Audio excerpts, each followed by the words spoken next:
झंझारपुर के चौक पर सेनुरा लगाई देबो राइफल के नोक पर सेनुरा लगाई देबो राइफल के नोक पर मंड तोहर झाड़ देबो भरगमा के चौक पर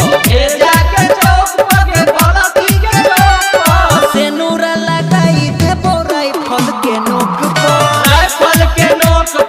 पिस्टल के नोक पर सेनुरा लगाई देबो राइफल के नोक पर राइफल के नोक पर कट्टा के नोक पर। Singing by Dharmendra Saxena.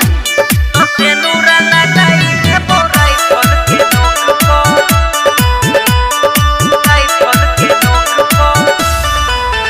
पूरा एरिया में सुन गे पगली हियो हमर चलाना गे परमाणु बम छिए गे प्रशासन आ नेता विधायक हियो हमर दीवाना गे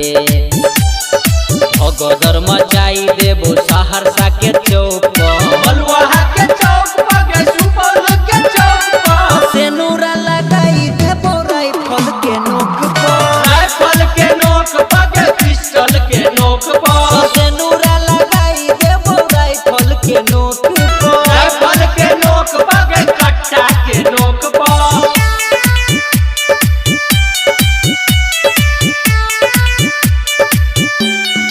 सेनुरा लगाई देबो राइफल के नोक पर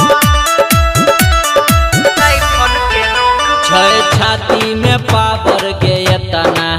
तोरा घर से उठाई लेबो माहौल बदल देबो यदि हमरा से केहू टकराई तो ओके माटी में मिलाई देबो